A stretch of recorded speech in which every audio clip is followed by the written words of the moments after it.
Just when you thought Pierre Poilievre couldn't go any further, yep, he went there. You've revealed your own bias in simply accepting government propaganda. We don't know how many people have actually benefited from it. Is that just because you say so, sir? Is that just because you say so? What evidence or data do you have that we cannot trust those numbers? Oh, where do you want me to start? I am not being dramatic when I say that this is one of the most epic Poilievre moments of the year. It's a Christmas gift. Thank you, Santa Poilievre, for this lovely Christmas gift. I'm Jasmine Lane. This is Overopinionated. Subscribe to the channel, like the video, comment your thoughts down below. I truly didn't know that you could air that on television. I'm shocked that it even aired. And I used to work in television and radio. In fact, true story, when I was 17 years old doing a student internship, I interned at Breakfast Television, which is where this took place today. Wow, how times have changed. I really can't wait to continue this conversation in the comments because so much took place today. The Trudeau cabinet shuffle, which took place earlier this morning. I'm actually surprised by how early it was made public, as well as Jagmeet Singh finally calling on Justin Trudeau to step down. So we're going to get through those two stories first before going back into the so very satisfactory segment of Pierre Poilievre being interviewed by a young woke journalist. Additionally, I have a little bit of a personal note that I will be saving to the end of this video if you want to stick around for that. But alas, let's get into first things first. Justin Trudeau goes and finally switches up his cabinet. A lot of people that we've never heard of before, all incredibly loyal to Justin Trudeau, which is exactly what he needs, given how many people are telling him he needs to resign from his own team. There have been so many backbenchers coming to the table saying that he is delusional and that he needs to get out if the party has any hope of even maintaining its party status. What a bunch of nobodies and never wases that got elevated into cabinet. Like I think what's happening in caucus right now is wrapped up in one of the memes that's been floating around.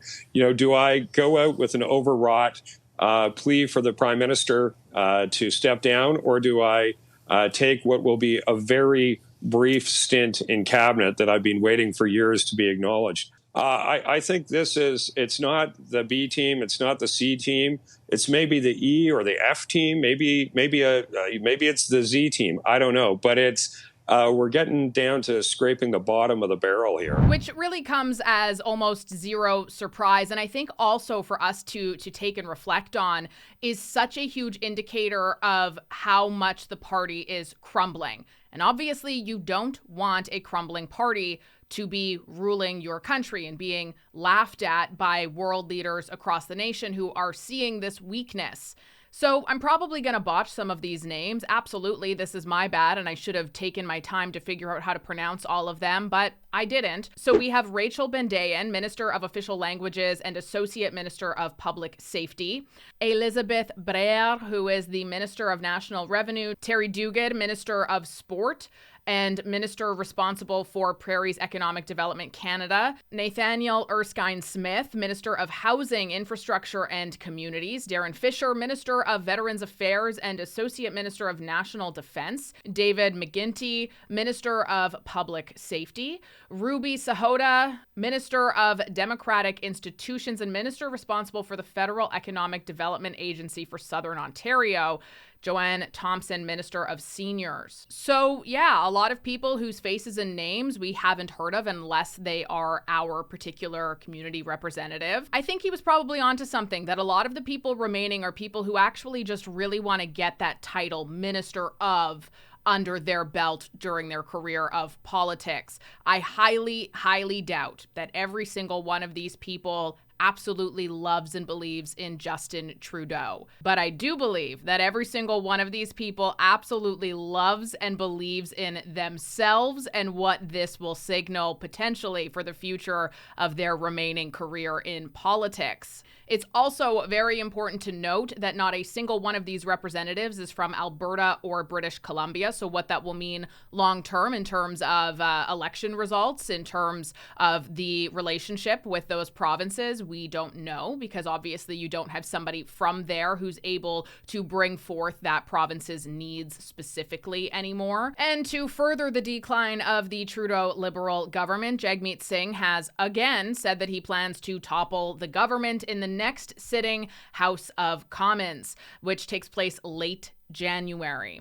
So he says, the Canadian dream is a good job that gets you a home and a fridge full of groceries with enough left over to save for vacations. A country where healthcare is always there as soon as you need it. I believe every Canadian deserves that.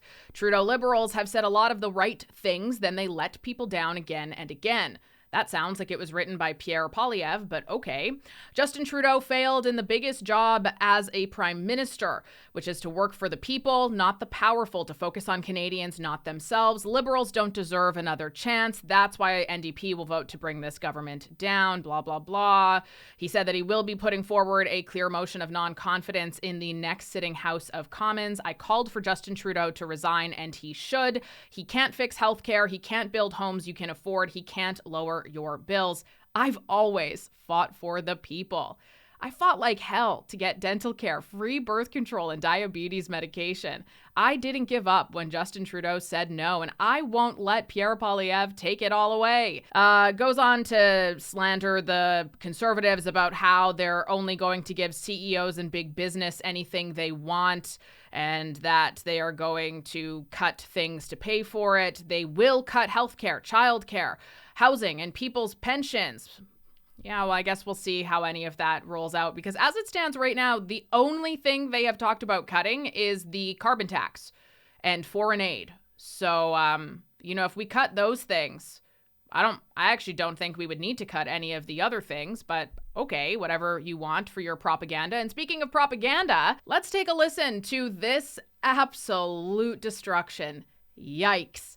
I will say I commend this young gal for her attempt to push him, but unfortunately she brought Play-Doh to a war. So you can't really use that as a weapon, The NDP has said very specifically that it is not willing to trigger an early election, as you have been calling for, because it believes a Conservative government is going to gut the programs that it fought for, social programs like pharmacare and dental care. Can you unequivocally tell Canadians right now, will a Conservative government cut programs like the dental care program? Well, first of all, why wouldn't the NDP be running to win the election? If they think that Canadians support them and their promises and programs, then surely the answer would be to trigger an axe the tax election and win it. And if Jagmeet Singh wins the next election, I will respect the result. But clearly he knows that he would be rejected by the Canadian people because he has sold them out to sign on with Justin Trudeau and help double the debt, double housing costs, unleash crime and chaos in our communities. He has voted to quadruple the carbon tax, which would grind our economy to a halt and mean that food would no longer make it to our grocery stores as our trucks are no longer able to afford diesel. So what we need is an axe the tax election so common sense Conservatives can bring home a government that will put people back in charge of their lives. As for these programs, well, the pharmacare program hasn't given out a single jar of medication, a single pill. The so-called dental care program, according to the government's own numbers, has not helped 97% of people. Well, no, 1 million Canadians, more than 1 million Canadians have access to that program, have received coverage to that program. 89% of dentists in this country. Ooh, she is feisty. You can see it in her face, her body language, everything is just like pure vitriol right now. According to government numbers, 89% of dentists in this country have signed up for the dental care program. Would a Conservative government gut those programs? Would a Conservative government cut the dental care program? Can you tell the 1 million Canadians who are right now receiving coverage under that plan whether or not they will continue to have coverage under a Conservative government? So first of all, you've revealed your own bias in simply accepting government propaganda. We don't know how many people have actually benefited from it. Is that just because you say so, sir? Is that just because you say so? What evidence or data do you have that we cannot trust those numbers? Oh, where do you want me to start? You could start with Monday. Were you awake on Monday? their deficit was 55% bigger than they said 8 months ago. So we can't trust what they say on financial numbers. Their carbon tax was not supposed to go above 11 cents a liter, and the media parroted those government talking points like you are right now. And the tax is now up to 17 cents, and it's headed to 61 cents. The numbers on immigration, they tell us they can't even tell us how many people are in the country illegally. So when the government puts out a propaganda piece to the media, which then gets regurgitated without any scrutiny, claiming that they've done all of these wonderful things, I'm suspicious. I want to see the evidence.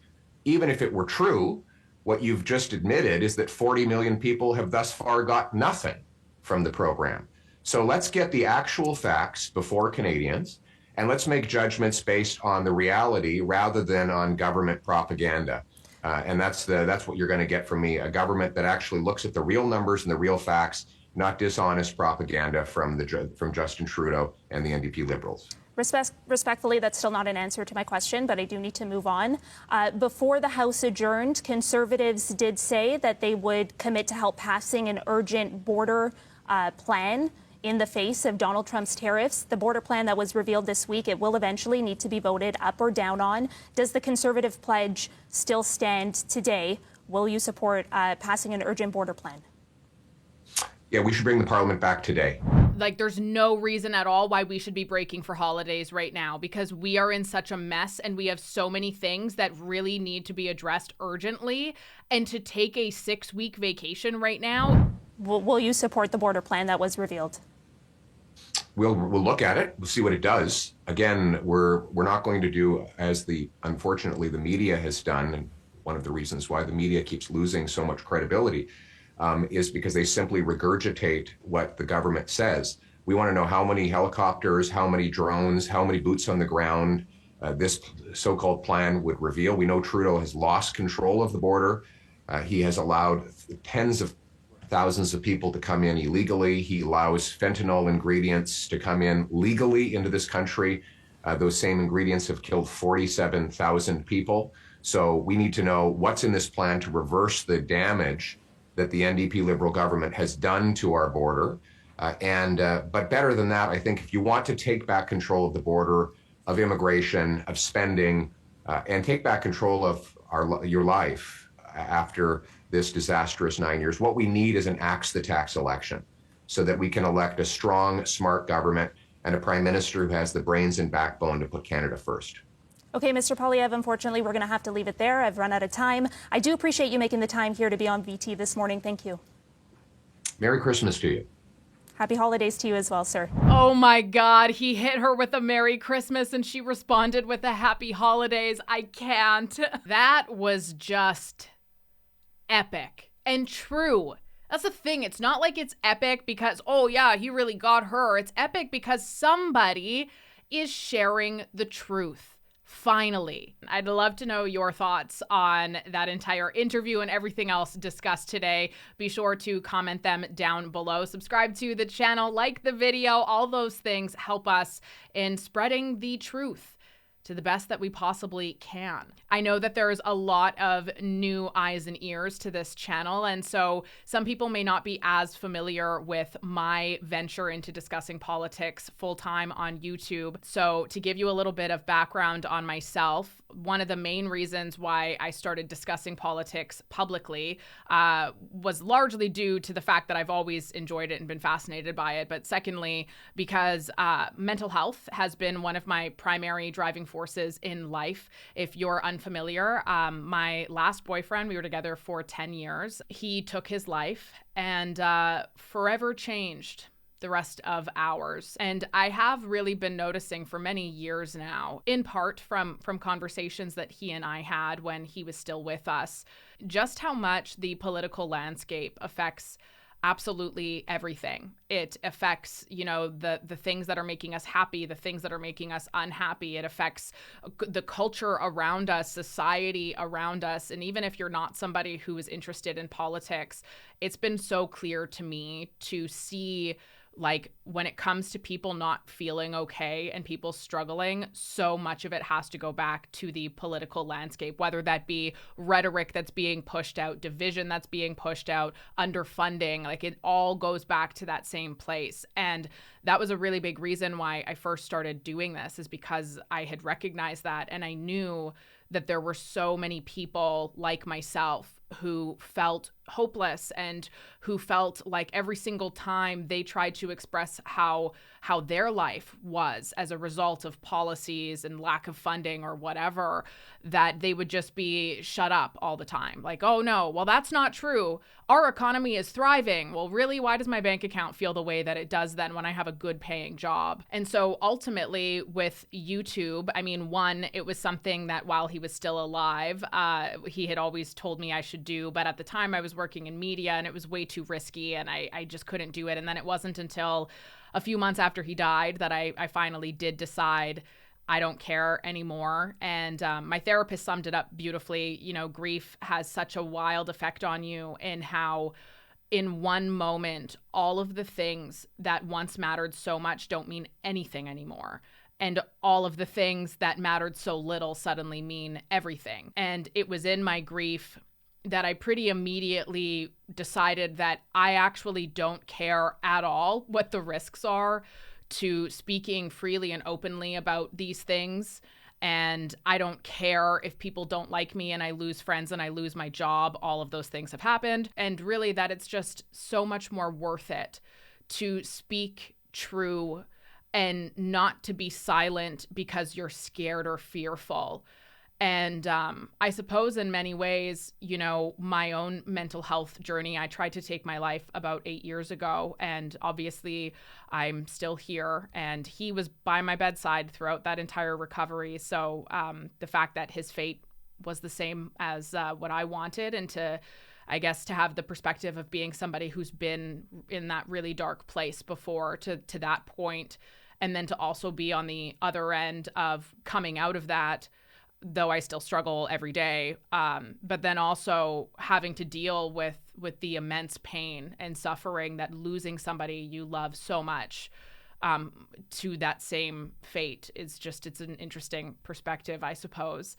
With that, I have been feeling it a lot myself lately. I think any time that there is a holiday or a particular date, it's just, it is impossible to ignore that empty chair around the table, you know, and we can do our best to act happy even though we don't feel it inside, and we have this permanent melancholy inside of us at all times of the day. No matter how hard we laugh, how big we smile, you just change when you lose somebody in such a way, and when you go through trauma and grief. You just change. Everything about you is different. But you know how to act, right? So it's easy to kind of put on the face and appear to be normal, even though inside you feel far from. And I certainly feel that way every day. I know that the holidays for many can be a reminder and really hard. And so I just wanted to offer you my condolences and my support with whatever it is that you're going through, whatever it is that's hurting you. And to just remind you that I love you, even if we've never met. I absolutely love you, and I'm here for you, and you always, always have a friend in me. Even if we don't agree with things politically 100% of the time, that offer still stands for everybody who is experiencing the pains and reminders of that loss over the holidays, or people who are now spending them alone as a result of it. I hear you, and I'm here with you as well. So I wish you a very Merry Christmas, Happy Holidays if you don't celebrate Christmas. And again, thank you so much for being here, because this journey and adventure has certainly changed a lot of things in my life. And with all of the losses, you know, the love and community I've found has been so much greater. And I've only found that because of you. That is it for me today. I will talk to you tomorrow, and I hope you have a wonderful rest of your day.